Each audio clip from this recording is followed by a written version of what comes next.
ये एक ऐसी दुआ है, इसको पढ़कर 1 घंटे में ही बड़ी से बड़ी परेशानी में इंसान क्यों ना हो वो खत्म हो जाती है। अल्लाह की गैबी मदद उसको आती है। कितनी मुसीबत में भी हो, कोई अगर साथ ना दे रहा हो, कितनी बड़ी हादसात आफत में अगर फंस गए हो, घर में हो कहीं बाहर हो, फौरन इसको पढ़ लेना।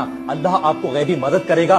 फरिश्ते अल्लाह के आपके पास आकर आपकी मदद करेंगे और वो परेशानी इंशाअल्लाह अल्लाह ने चाहा आपकी दूर हो जाएगी। सवाब की नियत से इस वीडियो के कमेंट सेक्शन में आप लोग इस वीडियो के कमेंट सेक्शन में आमीन जरूर लिखेगा। हो सकता है दिल जुबान से निकला हुआ आमीन अल्लाह को यही आपकी अदा पसंद आ जाए और आपकी दुआ कबूल हो जाए, परेशानी से बच जाए। पढ़ने का तरीका अब आप लोग समझिएगा। किसी भी वक्त चलते फिरते कभी भी पढ़ सकते हैं, पाकी नापाकी में पढ़ सकते हैं। शुरुआत में 3 बार कोई भी दुरूद पाक पढ़े, उसके बाद 33 मरतबा या जल जलाली वल इकराम इसको पढ़ेगा और फिर आपने पढ़ना है 11 मरतबा ला इलाहा इल्ला अंता सुब्हानका इन्नी कुन्तु मिनज़ ज़ालिमीन और फिर आखिर में 3 बार वही दुरूद पाक पढ़कर वजीफा खत्म करें। दुआ करें परेशानी से बाहर निकलने के लिए, गिड़गिड़ाकर सच्चे तरीके से ईमानदारी से। इंशाअल्लाह आपके हाथ खाली नीचे नहीं आएंगे। सवाब की नियत से वीडियो को लाइक कर लीजिएगा, मुझे फॉलो